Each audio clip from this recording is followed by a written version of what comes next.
So thank you everyone for participating in our first attempt at trivia.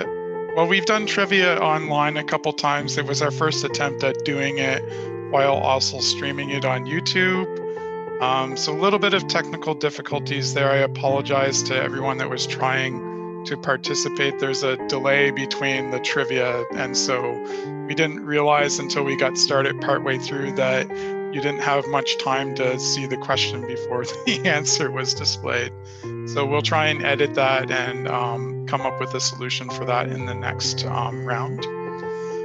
So for this panel, what we've got is a group of some local artists, and all of the people that are participating in this panel are all have sites in our vending area.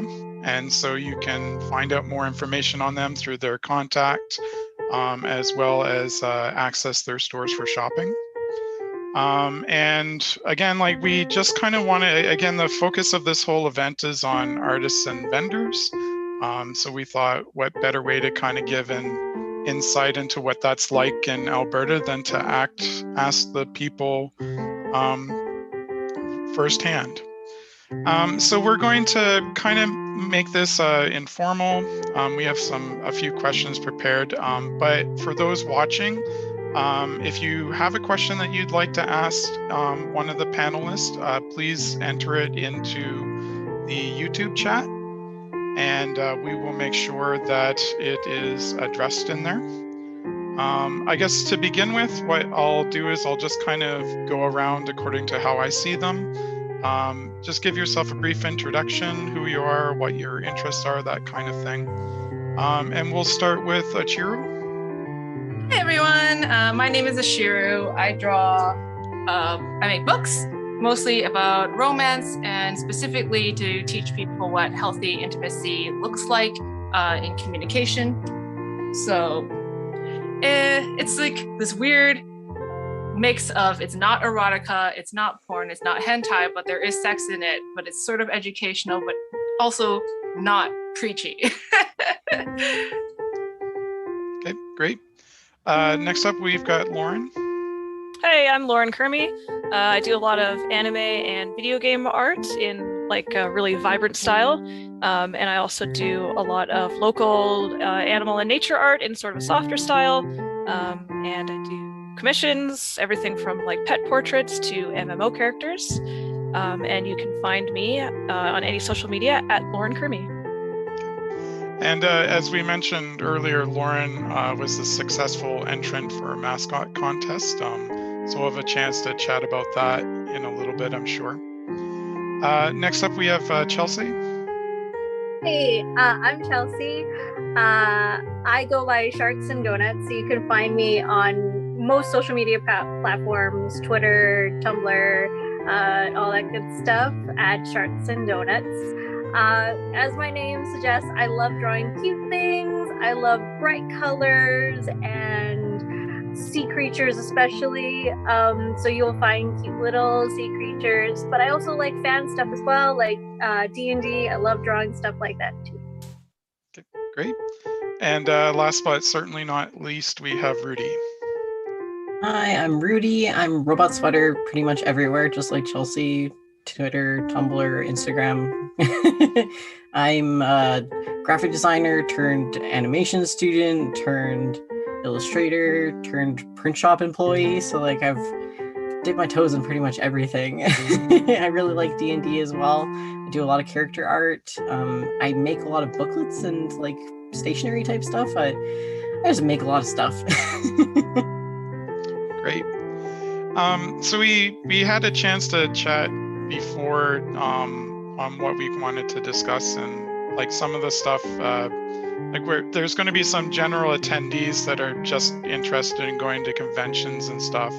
So I thought maybe we could start by how has your year been? So COVID certainly changed things up. I mean, from my perspective, we had to cancel our event and I didn't get to go to stuff that I wanted to, but from the group of you, your perspective, it maybe has a more direct impact.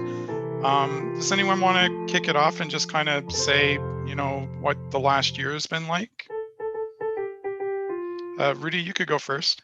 Yeah. I think I'm speaking for everyone that it's been rough. Like, it's especially for us that are more used to doing like conventions and artist alley and type stuff like that. Like, I've always really liked being able to like put my prints up and watch people walk by. I always say it's like the best part of attending a con because you get to sit and like periodically people will give you money. So it's like everything that's good about anime conventions plus like a little bit of extra.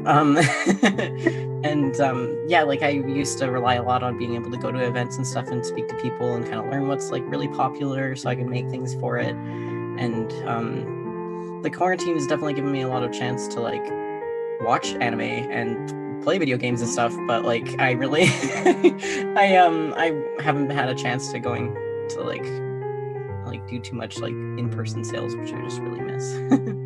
Yeah, going off of Rudy, like in-person conventions during the spring and summer is really the only time in sort of our little industry where we have that opportunity to interact with fans directly and to also make money, because I've been to a number of virtual cons. I've signed up to 4 of them this year, and the turnout has been a lot smaller, right? Because it's so easy to be distracted when you're online, or you could easily just switch to like some other browser tab, and then you're not at the convention anymore, and and then you don't get that spontaneity, right, where you're just walking through and getting to meet and chat with people.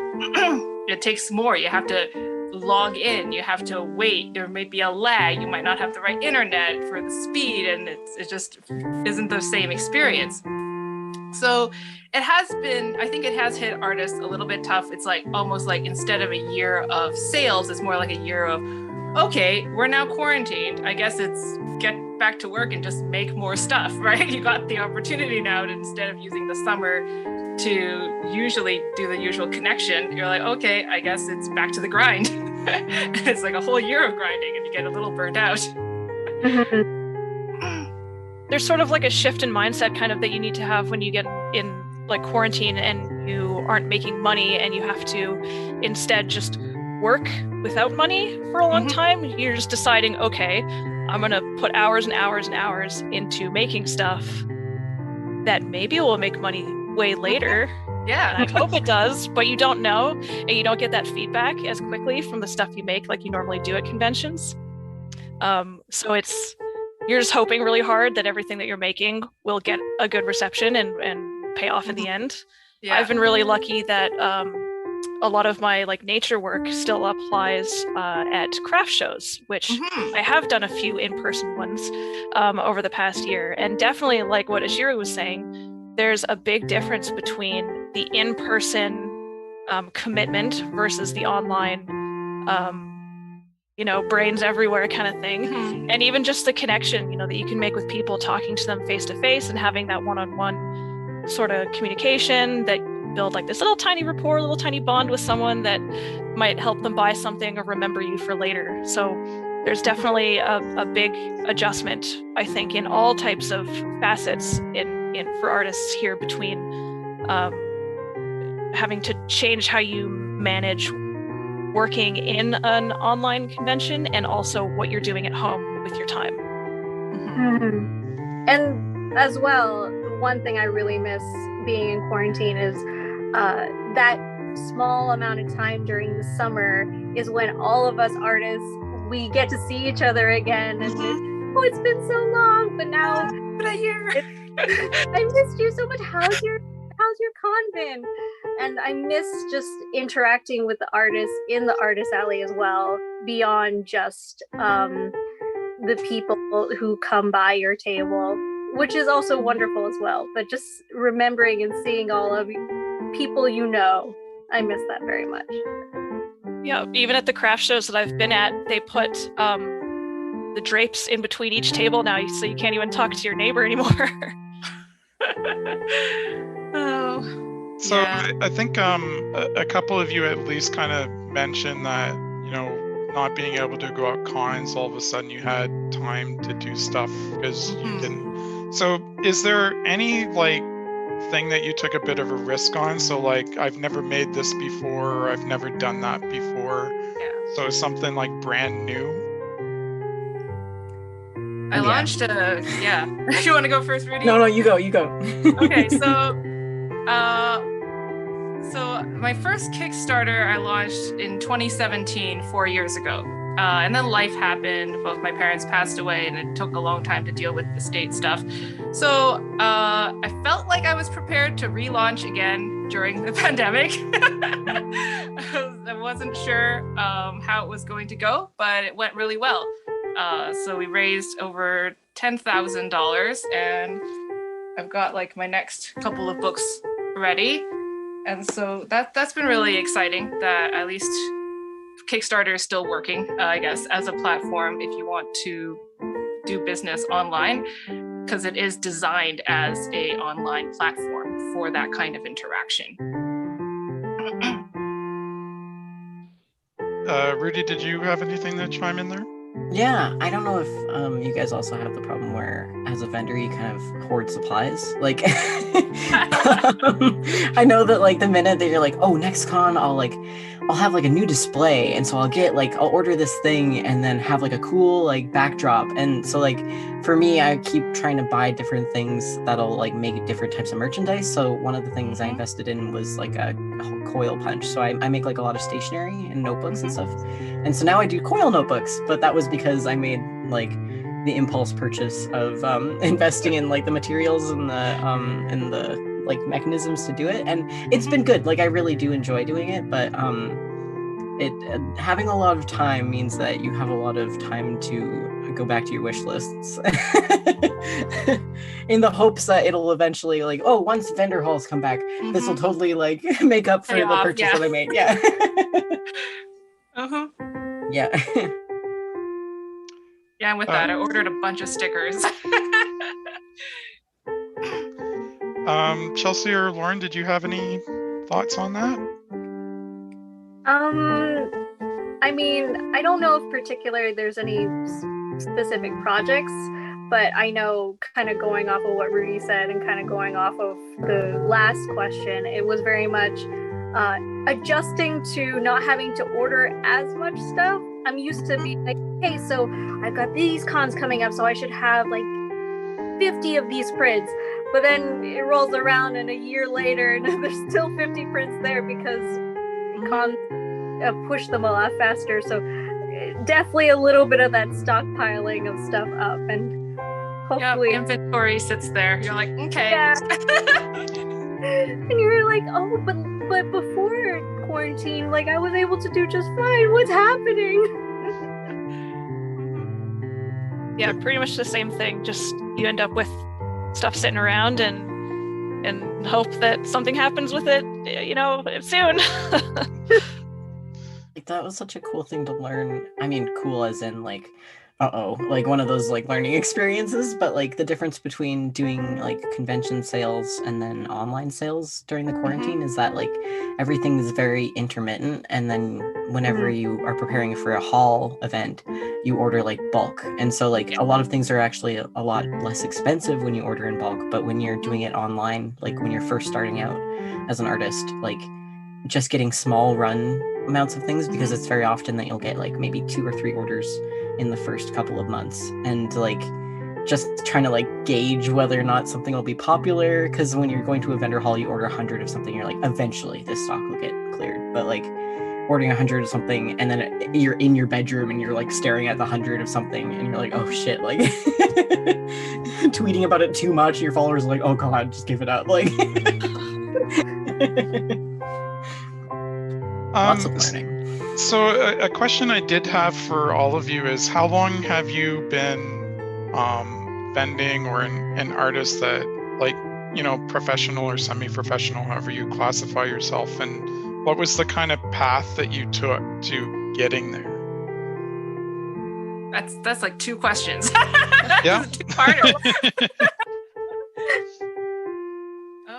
Okay, so the first half of the question is, how long have you been doing it sort of semi-professionally? I would ballpark it at maybe 5 years. maybe longer than that. I can't remember.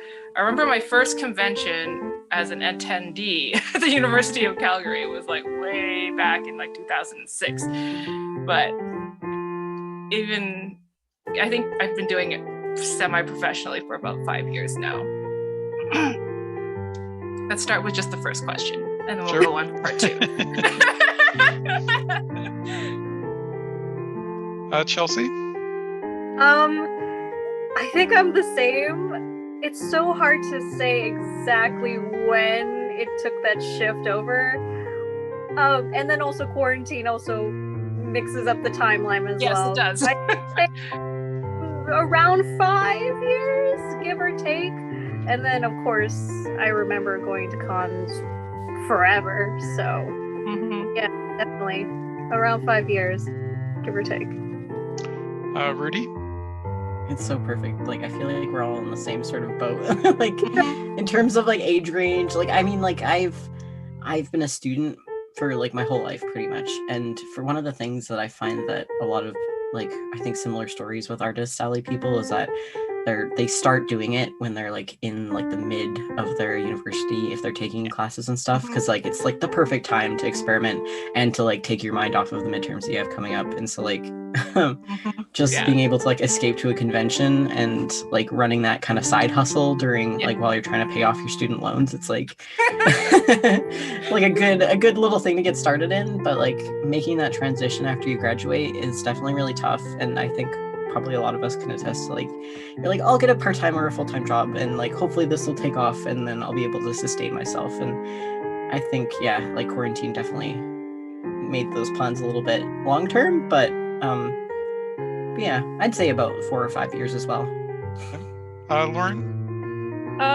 Like everyone sort of said, there's always this like transition sort of period, almost like you dabble in it at first to see how seriously you want to take it, and then it's almost sometimes not even a decision how seriously you take it. You just start doing more of it, and suddenly you're in cons and you're doing a lot of them, or not if a pandemic hits.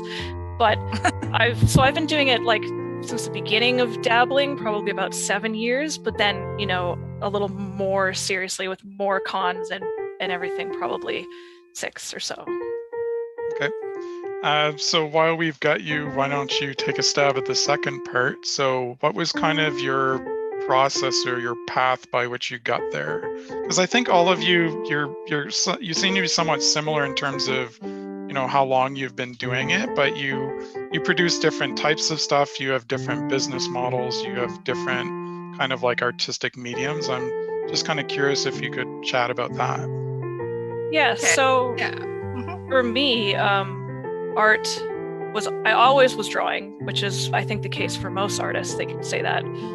It's just lots of people that draw don't always end up taking it to like a professional level, but a lot of people start drawing as kids. And that was me. And then I never really planned to do it professionally or to start making money off of it. I went to college for criminal justice. I wanted to be a police officer. I graduated from that, and then I got a job at the Lethbridge Correctional Center. So I was like ready to go on that career. But right at the same time that I got hired at the jail, I also had a trip planned that I'd been planning for months to go to Japan for a month and live in a dorm and go to language school. And so that happened. Like I missed my job orientation because I went to Japan, and I had to tell them like I've been planning this trip for months. And so it's kind of funny that these two sort of opposing things happened at the same time. And I ended up going to Japan and surrounded myself. Like I went to Akihabara and was just anime and video games and every awesome thing was like surrounding me all the time. And I got back from that trip, and I ended up staying at the jail for like a year. But a lot of my shifts were night shifts where all the inmates are sleeping and you just have to patrol like every hour. And I ended up just drawing at the desk like all night. And it's sort of like after a year where I realized what I actually enjoyed doing and like, why was I drawing? And everyone else was like in like the main area, sort of all chatting together, and I was hermiting away, drawing anime characters and stuff. So that kind of figured out what I really should be doing at that point. So that's art kind of just happened to me, and it sort of just made me realize. Yeah. Shiro? Yeah, I had a similar story to Lauren. So I decided when I was really young, say like 11 years old in grade 6, and I'm like, I'm going to be a comic artist. And of course, like that was based on me reading a lot of manga translations, because back then in the early 1900s, it was really hard to get actual manga that wasn't in Chinese. And I based that idea off the Japanese business model, where you submit into contests and you get into magazines. But I lived in Calgary and there was none of that. So I just kind of forged my own way by changing any assignment that I could. I would ask the teacher and see if I could make it a comic assignment. So all of my LA assignments, like all of my Shakespeare assignments, I would comify them if I could. So I had this whole body of work that I was just practicing whenever I had the opportunity. But, you know, to be realistic, I also had like backup plans, right? So I did my first degree in anthropology, and then I did my second degree in education, and then I taught grade 1 for a year. And while I was teaching, I had to put my comic work aside because teaching is a full-time job, even when you're not teaching. And I was so burned out by the end of the year in June that I decided not to continue my contract. And I thought, you know, I have enough saved up from that 1 year of working full-time. I was teaching even on the weekends as well. So I was teaching 6 days a week, 72 kids. And then I decided, you know what, I'm gonna try being an artist. So I opened up commissions on DeviantArt and I tried doing commissions for a year. And then I decided that I can't physically handle drawing for other people and working on my own comics at the same time. So I had to choose one or the other. So then I dropped commissions and then began really focusing on novels full time. Rudy? Yeah, for me, it was kind of like the same situation where you kind of like, you're dabbling in art as a kid and you're like, ooh, that'd be really fun. For me, I was like, art won't make me any money. Like, I don't know why I thought that as a kid, but like, I had this like self-imposed, like, I will be a computer scientist. And so I went to computer science in university and I failed math twice and they're like, get out. And I was like, no, please keep me. And so they're like, we'll let you stay, but your condition is you have to go into art. And I was like, okay. And then I took art and I was like, holy shit, I love art. And so in the middle of all of that, I was taking like graphic design courses and I was like, I don't really know what I'm doing with my life. I was going to be a computer scientist. And then I started working at the print shop on the U of A campus. And it was kind of like destiny for me. I don't know what it was, but I could just like, we were using all these different types of printers and we could like create binding things and everybody's coming in to print zines and stuff. And I was like, oh, this is like really cool. And all this is like mine for the taking. Like I could just do anything and they let me stay like past hours and just print random stuff. And so I just kind of started making things. And then someone was like, oh, I'm going to a convention. Do you want to come? And I'm like, oh yeah, that'd be cool. And then I like spent the whole time at the Artist Alley. And I'm like, you guys do this stuff like for a living? That's so cool. And yeah, just kind of one time I started printing and then I printed like a whole set of things and I was like, let's go. And then went to Artist Alley and the rest was history. Chelsea? Yeah, very much similar. I feel like we're all kind of the same origin story of some kind. The art life chooses you. Yeah, exactly.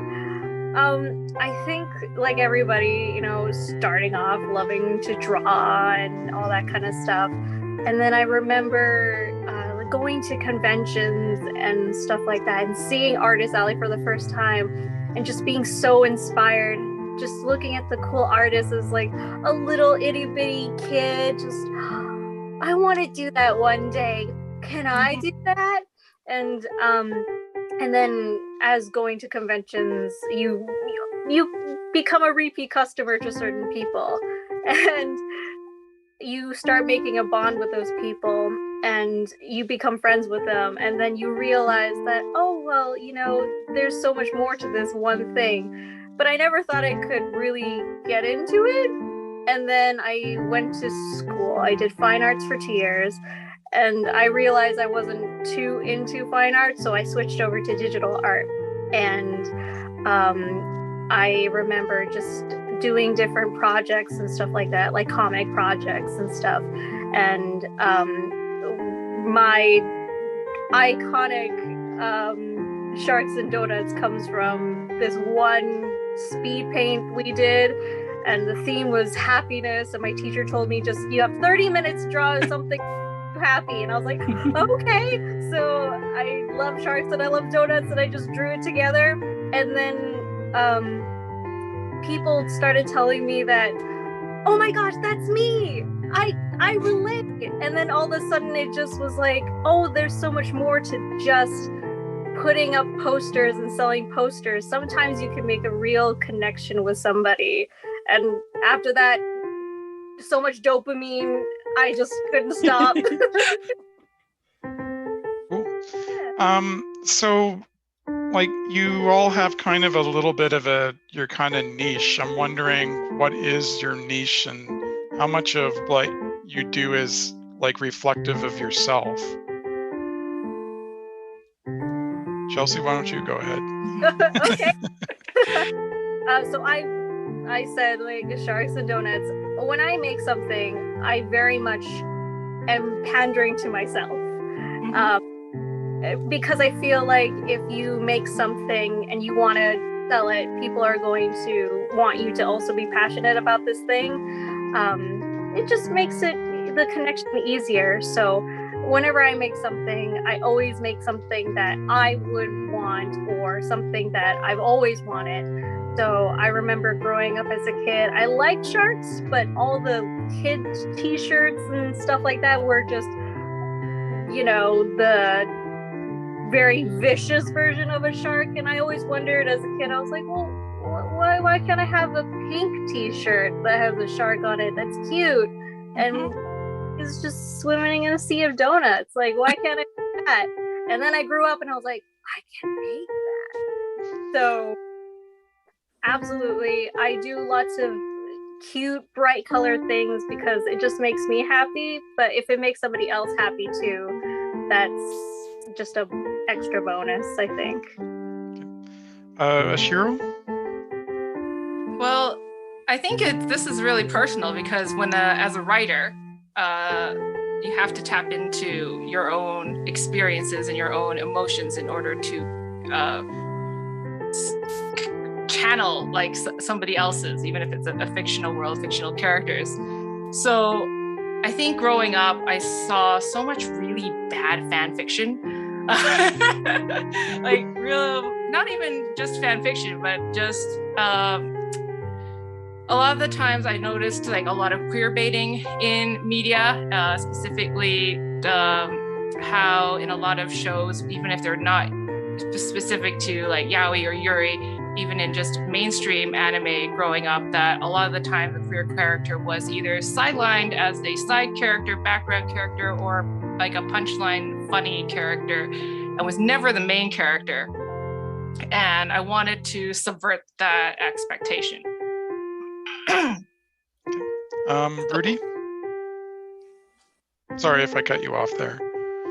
No, that was good. The beauty of Zoom. Yes. There's all these nonverbal cues that you don't exactly. pick up I'm on. like so much better at like body language face to face. When you get like this view, it's just like so easy to be rude on Zoom. yeah. Unintentionally. Yeah. I totally relate to you guys. Like it's exactly, I think the most freeing moment was when you realize like the things that actually sell are the things that you're creating for yourself, and then somehow that becomes really relatable to other people, and then they want it too. And it's just like the minute you start making things, you're like, I think that'll be really cool, and then someone walks up to your table and they're like, dude, that's exactly what I've been looking for. No one's created it yet, and I want it. And you're like, perfect, I made it for me, but I'm glad you like it too. Like that was the same thing with like the booklets. I just started making like these booklets for sorry, my eyes are tearing up. I've got a cat beside me and I'm allergic to him. And I'm really passionate about this. I started making like booklets for like creating your own characters, like OCs, and I mostly just I had like a million OCs and I wanted a book to like put them all in, and I was like, oh, this is actually kind of fun to like hold and like look at. And then I brought it to a convention that I was selling like Christmas cards and stuff at, and then I put it on the table. I was like, I don't know if anyone's gonna like this, and someone picked it up and they're like, holy crap, like I have so many characters and I don't have anywhere to put them. Like I just have like a giant notes folder and I'm like, cool, yeah, go ahead. And then I like took a picture of it for their friend and sent it. And then I had like 20 people show up to this tiny little like comic book shop to like buy like none of my Christmas cards. And it was just like all of these books. And I sold out within like a day. And I was like, holy crap, okay, this is like getting somewhere. And so I just started making more stuff like that. And now the rest is history again. It's just like, yeah, finding that thing that makes you excited. And you will find someone else who is excited about it too. Like it's just natural. Lauren?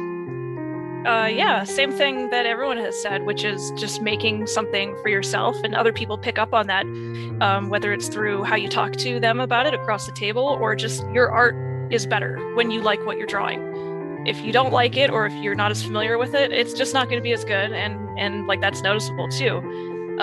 And sometimes when you make stuff for yourself that you also want to sell, sometimes that's something that you can't find elsewhere. So that sort of is its own little special niche where you can't find this thing. So you're like, well, I'll just draw it. I'll just make it myself because I want it. So you just make it. And then because no one else can find it, you're the only person with that thing.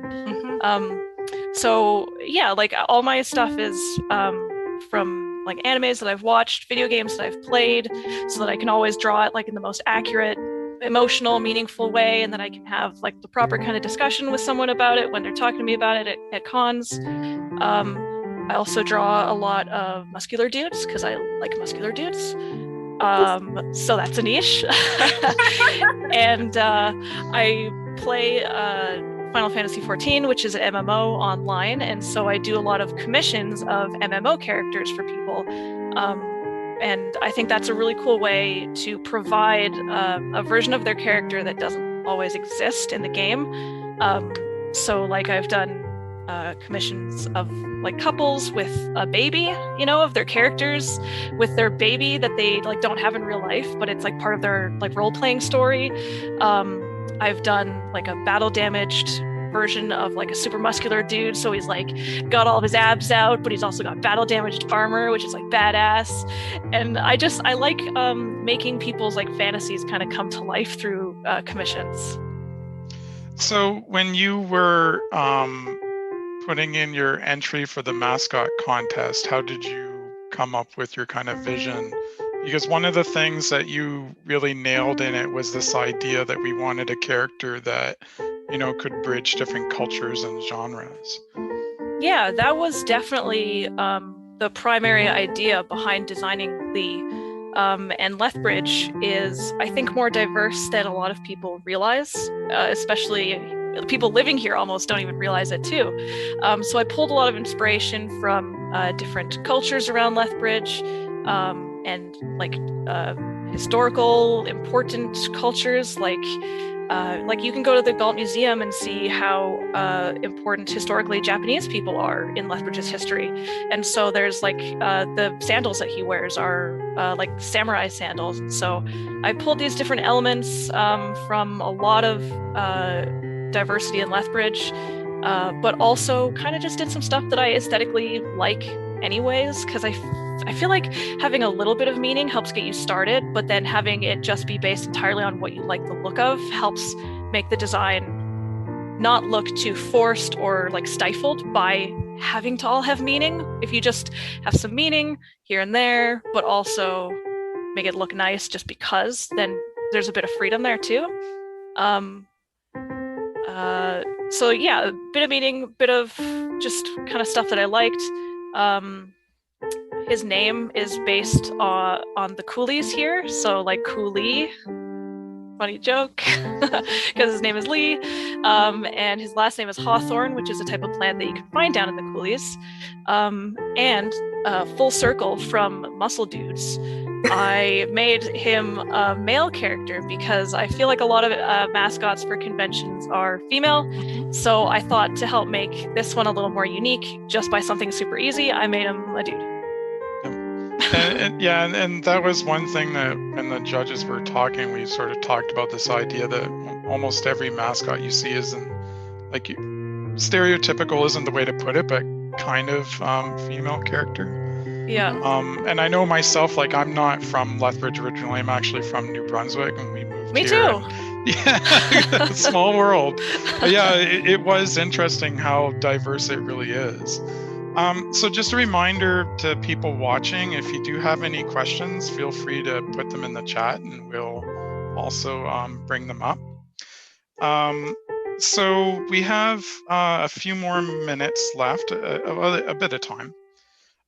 So one of the things at Bunka Hashi that we are trying to do is, be a space and a platform for people of different ethnicities or gender identities and stuff like that, to feel comfortable, and a platform for them to, be able to share themselves in a welcoming environment. I'm just wondering if any of you have any experiences on that, because to me, that's one of the things that I do like about the convention scene is that, there's the occasional, time that it's not so nice, but for the most part, it really is. And I'm wondering if you could share any experience you have, if you have something like that in your background. I don't know if anyone wants to go first. I can comment a little bit.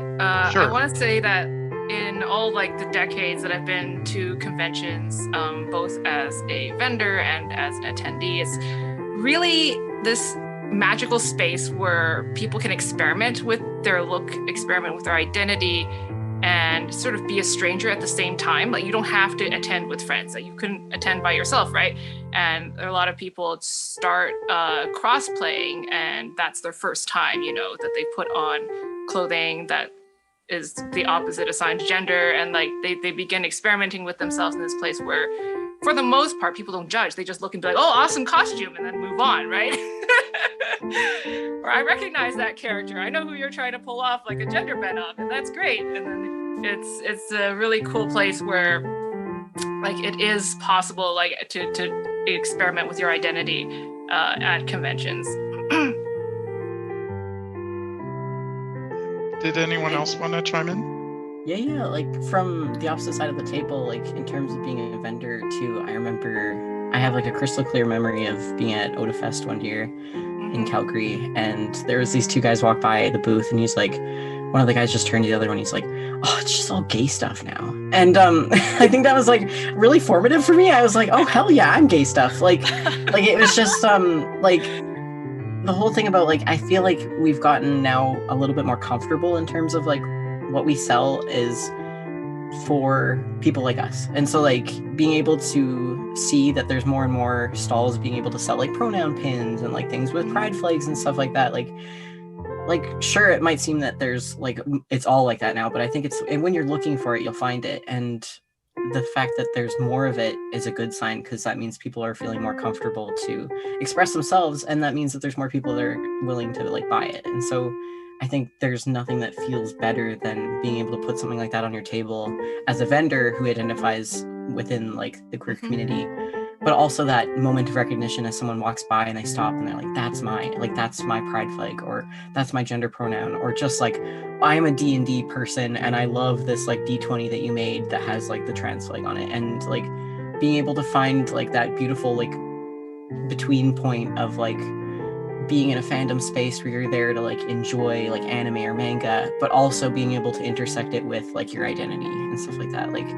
It's just, yeah, I miss cons so much for that exact feeling of seeing your friends in their most pure state, where they're dressed exactly how they want because they're not worried about looking weird because there's a man dressed as an anime character with no shirt on, and you're just if he's dressed like that, then I can wear whatever the heck I want. No one will care.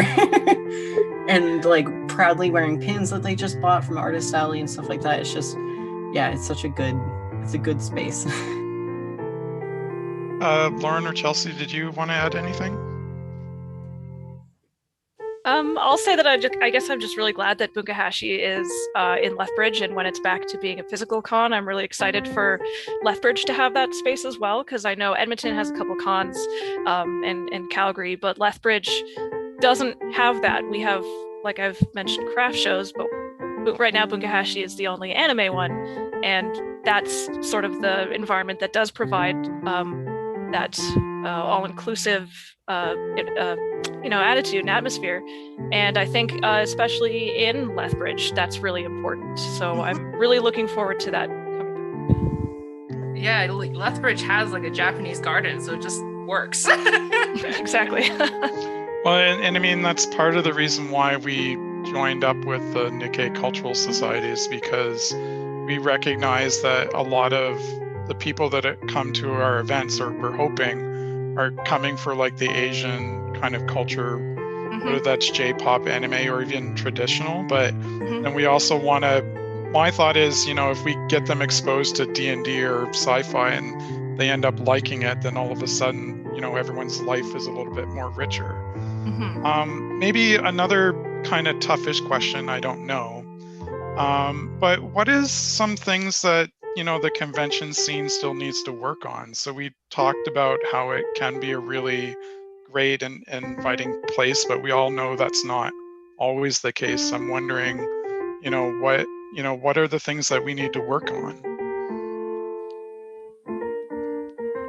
I can throw in, I feel like something, like, I hate to say it, but like a positive that's come out of this quarantine is that that there's way more accessibility for stuff like this. Like, originally, I think with conventions, it was really great to go, but it was also kind of insular with it being like a very specific location. Sometimes it's not that accessible to get to, like with different people with different mobility needs and stuff like that. And like, even walking around Artist Alley is kind of like something that's a privilege for some people to do. And like now with quarantine and things having to switch online, a lot more conventions are switching to a more online platform where all their vendors and stuff are presented through a website that you can easily access, or you can go back to at a different time. Like, I remember a big Artist Alley thing that affected pretty much everyone. It was like the hours sometimes coincided with like 3 different panels that you wanted to go to. And so like, you wanted to go to Artist Alley, but you literally couldn't because you'd be somewhere else. And so like I just really hope that this kind of stuff continues in terms of just making it a little bit more accessible for people.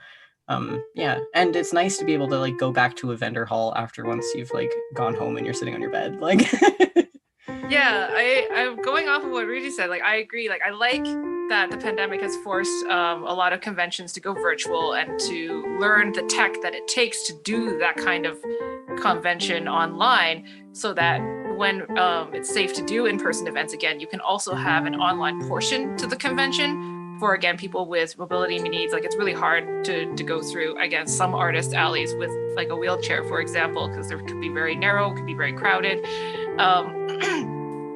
And sometimes, like, as an exhibitor, I want to go see some panels, but I can't leave my table. Like, so it's nice to have like pre-recorded sessions or sessions that I can replay, so that I can still sort of pretend I was there, even though I couldn't physically be there. Chelsea or Lauren? I think you guys covered it pretty well. Like, that's one of the things I think about a lot. And even if people sometimes, cons especially, I think we all know this, especially going from start of Artist Alley all the way to the end of the day, it's long, there's lots of sound, sometimes it's a little too much for people, and just having an online option as well just would be nice for people who maybe need that.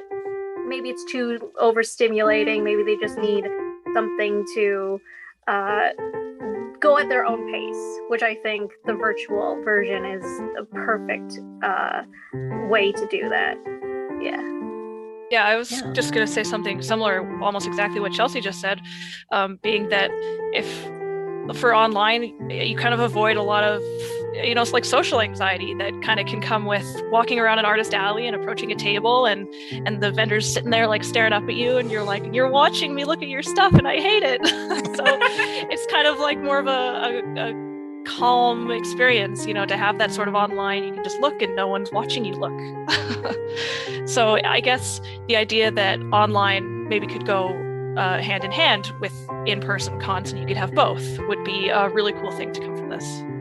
Okay, good. We'll make a note of that. So yeah, I mean, part of the reason why we did the Nerdy Christmas in July was just to do something because, it was getting a little boring and we needed to make sure people knew we were still alive. But, I do like the idea of, we were forced to do this, but there are good things that can come out of it, and take those good things and keep them and then make everything else better.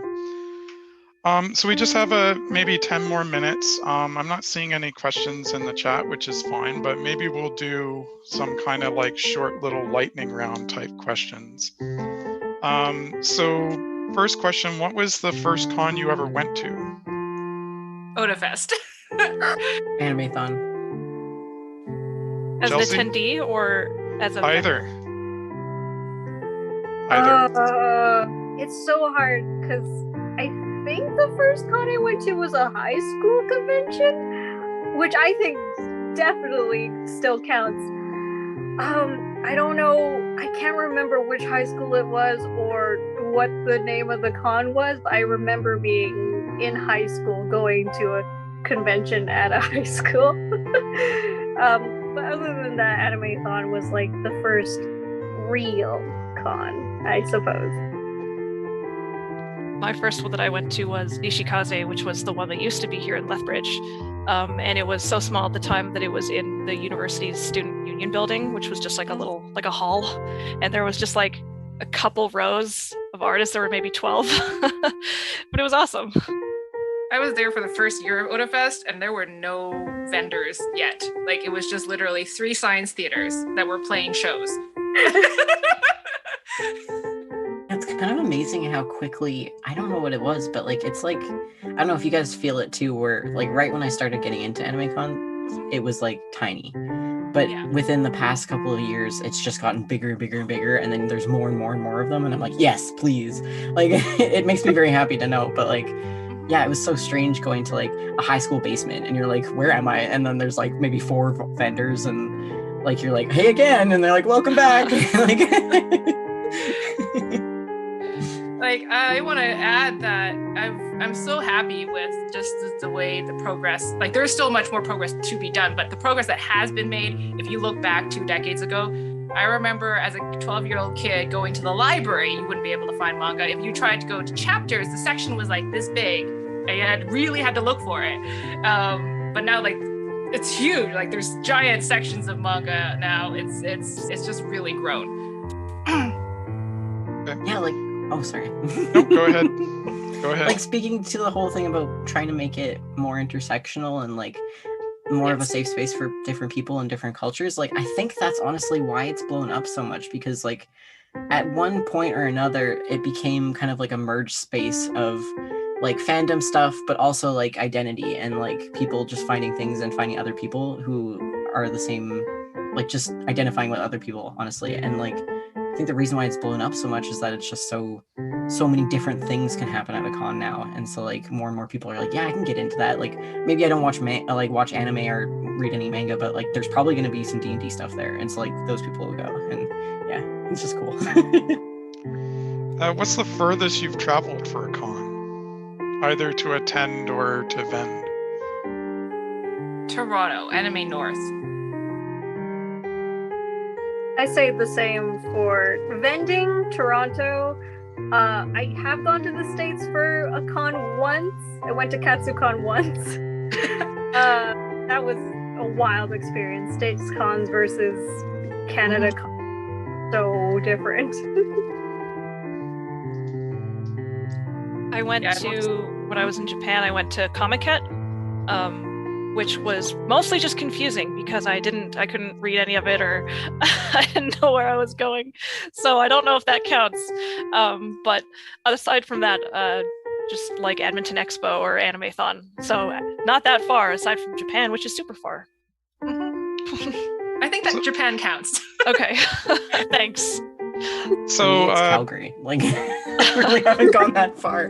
But like with online stores, it feels like you're in like a worldwide vendor thing, because I've like sold things in like Australia and like something that went to like South America, and it's just like I didn't know that any of my stuff could be popular in an area like that, but you're like, okay, here you go.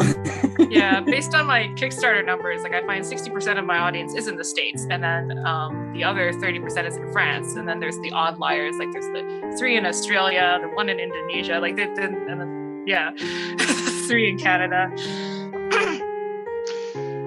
So have you gone to any cons that are in exotic locations? Or is there a con that you would like to go to?